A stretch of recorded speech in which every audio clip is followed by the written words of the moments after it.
মানুষ আসবে ঠিক লিল্লাহি তাকবীর আল্লাহু আকবার বলে চিল্লাবে, যাওয়ার সময় দেখবেন সবগুলো মোবাইল চুরি করে নিয়ে চলে গেছে। যাওয়ার সময় দেখবেন যে সবচেয়ে বেশি মানুষের ক্ষতি হয়েছে ওই জালসার ভিতরে, মানুষ কিছু শিখেনি। কেননা প্রোগ্রাম যেটা করা হচ্ছে সেটা নিয়তের ভুল আছে। সর্বপ্রথম আমরা যারা এই প্রোগ্রামে এসেছি তাদের সকলের নিয়ত বিশুদ্ধ হতে হবে। নিয়ত হতে হবে দিনের জ্ঞান অর্জন করা, দিনের জ্ঞান শেখা। বাংলাদেশের যে কোনো জালসা কমিটির জালসা করার আগে নিয়ত পরিচ্ছন্ন করা উচিত যে আমি এই জালসা করছি যেন আমার এলাকার 10টা মানুষ হলেও কি পায়, হেদায়েত। লক্ষ কোটি টাকা খরচ করে বিশাল বড় প্রোগ্রাম করেছে, লাখ লাখ মানুষ আসছে, নিয়ত হচ্ছে কি শো অফ করা। আমি প্রথমে যেটার চেষ্টা করব সেটা হচ্ছে যে জালসাকে নিয়ে আপনাদের যে মনের ধারণা আছে, যে ভাবনা আছে, সেই সংক্রান্ত দুই একটা কথা বলে আমি আমার মূল বিষয়ের দিকে আগাতে থাকব, যেহেতু এটাও মূল বিষয়ের সংশ্লিষ্ট। আসলে প্রথমে আমরা এই প্রশ্নে আসি যে আমরা আসলে জালসা কেন করি।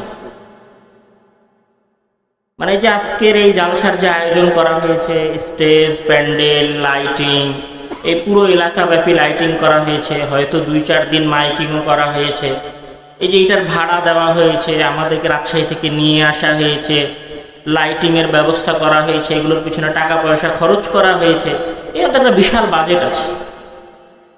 আমার ধারণা যে 1,50,000-2,000 টাকা খরচ হয়েছে। আসলে এই টাকা খরচ করে এই জালসাটা কেন করা হলো আর আপনারা কেন এসেছেন বলতে পারবেন কেউ?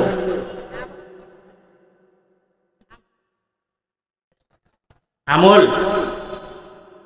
আচ্ছা,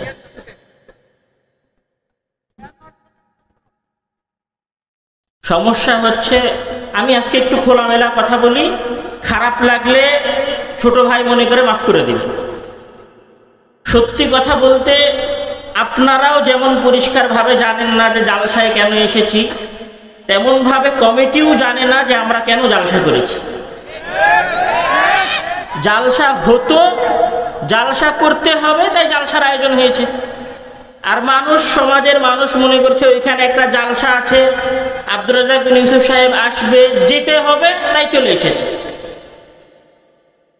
বাস্তবে জালসা কেন হচ্ছে আর আমি শ্রোতা হয়ে কেন আসছি সেটা লক্ষ্য উদ্দেশ্য তো জানি। তো আমার আজকে প্রথম যে কথা সেটা হচ্ছে যে লক্ষ্য উদ্দেশ্যকে ঠিক করতে হবে। কেন ওমর ইবনুল খাত্তাব রাদিয়াল্লাহু তাআলা আনহুর বিখ্যাত হাদিস যে ইন্নামাল আমালু বিন্নিয়াহ ফাইন্নামা লিকুল্লি ইমরিইম মা নাওয়া, যে সকল কাজ এবং কর্মের মূল ভিত্তি হচ্ছে নিয়ত। নিয়ত মানে আমি কেন কাজটা করছি সেটা নির্ধারণ করা। ইসলামের এটা একটা গুরুত্বপূর্ণ বিষয় যে আপনি কেন কোনো কাজ করছেন সেটা আপনাকে নির্ধারণ করতে হবে। কেন কাজ করছেন এই উদ্দেশ্যের উপরে নেকি নির্ভর করে। যেমন ধরেন, আমি আপনাকে উদাহরণ দিয়ে বোঝাই, আমি আব্দুর রহমান আজকে রাতে ঘুম যাব, আমি যদি এই নিয়তে ঘুম যাই সকাল রাত 10টায় যে আমি ফজরের সালাত জামাতে আদায় করব, তাহলে আমার ঘুমিয়ে ঘুমিয়েও কি হবে বলেন, কি হবে? নেকি হবে। আমি যদি ফজরের সালাত জামাতে আদায় করতে নাও পারি, নিয়ত করে ঘুমিয়েছিলাম, সংকল্প করে ঘুমিয়েছিলাম, উদ্দেশ্য করে ঘুমিয়েছিলাম যে 10টায় ঘুমাচ্ছি কেন, ফজরের সালাত জামাতে আদায় করব এই কারণে, তাহলে ওই ঘুমের বিনিময়ে কি হবে? নেকি হবে। আপনি টাকা উপার্জন করছেন, আর একটা মানুষও টাকা উপার্জন করছে। আপনি টাকা উপার্জন করার সময় আপনার টাকা উপার্জন করছেন এই মনে করে যে এই টাকাটা দিয়ে আমি আমার সন্তানকে মাদ্রাসায় পড়াবো যেন সে দ্বীনের জ্ঞান অর্জন করে। আর আরেকটা মানুষ ওই টাকাটা উপার্জন করছে, ওর মাথার মধ্যে আছে যে এই মাসের টাকা ইনকাম করে আমি একটা মোবাইল কিনব। আপনি টাকা ইনকাম করে বাসায় পাঠিয়েছেন আপনার ছেলেকে দ্বীনের জ্ঞান অর্জন করানোর জন্য, আপনার ওই টাকা অর্জনের বিনিময়েও আপনার কি হয়েছে? কি হয়েছে বলেন?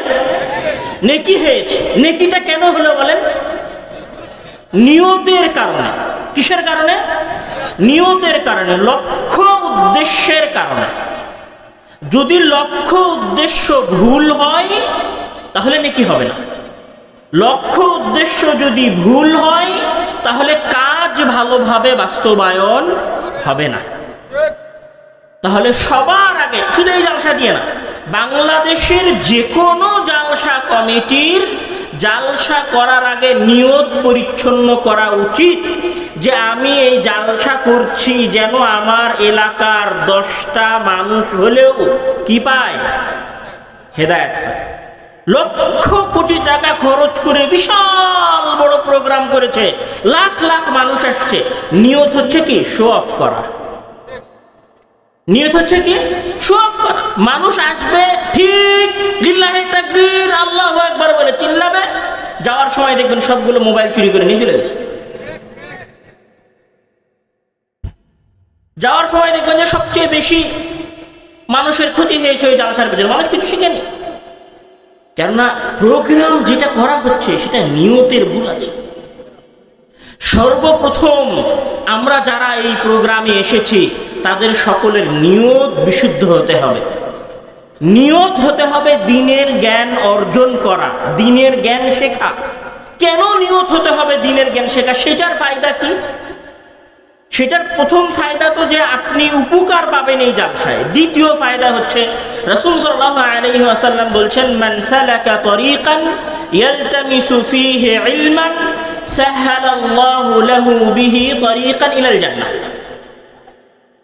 যে যখন কোনো ব্যক্তি জ্ঞান অন্বেষণ করা, জ্ঞান খোঁজা, জ্ঞান অর্জন করার জন্য চলাফেরা করলো, মানে সে হেদায়েত প্রাপ্ত না, ধরেন সে মোবাইল চালায়, গেম খেলে, পরকীয়াতে আসক্ত, বা পাপ করে, বা সালাত আদায় করে না, তখন তার মনের মধ্যে সে চায় যেন সে ভালো হয়, সে ভালো হওয়ার চেষ্টা করে।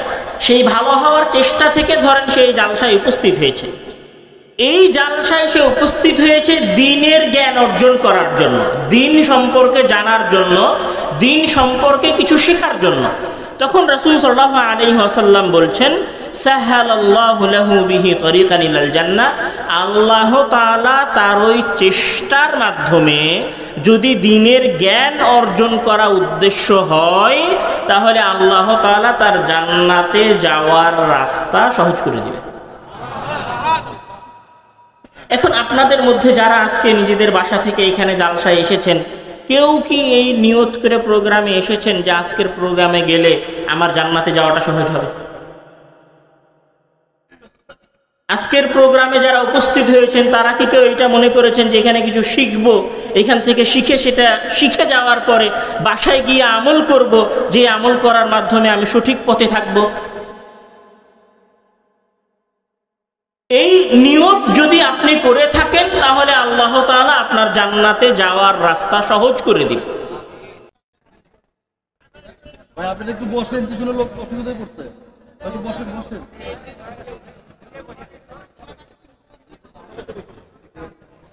স্টেজের নিচে দিতে পারতেন আপনি। ভাই আপনারা একটু বসেন, আলোচনা শুরু করি। আপনি একটু তাড়াতাড়ি করেন।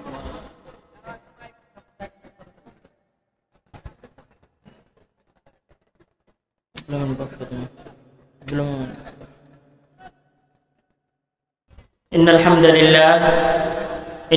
لله نحمده ونستعينه ونستغفره ونعوذ بالله من شرور أنفسنا ومن سيئات أعمالنا من يهده الله فلا مضل له ومن يضلله فلا هادي له وأشهد أن لا إله إلا الله وحده لا شريك له وأشهد أن محمدًا عبده ورسوله أما بعد। সকল প্রশংসা সে আল্লাহ তাআলার জন্য, যে আল্লাহ তাআলা আমাদেরকে একটি দ্বীনি বৈঠকে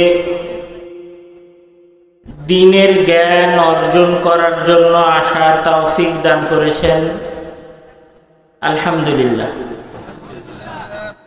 দুরূদ এবং সালাম বর্ষিত হোক তার প্রেরিত সর্বশেষ এবং সর্বশ্রেষ্ঠ রাসূল মুহাম্মদ ইবনে আব্দুল্লাহর উপরে। সকলেই বলি সাল্লাল্লাহু আলাইহি ওয়াসাল্লাম।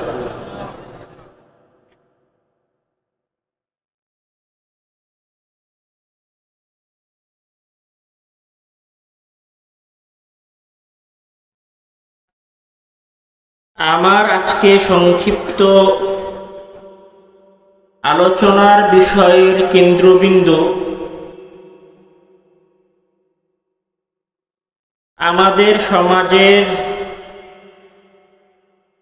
ইসলামী দাওয়াত ও যুব সমাজের ভূমিকা সংক্রান্ত বিষয়।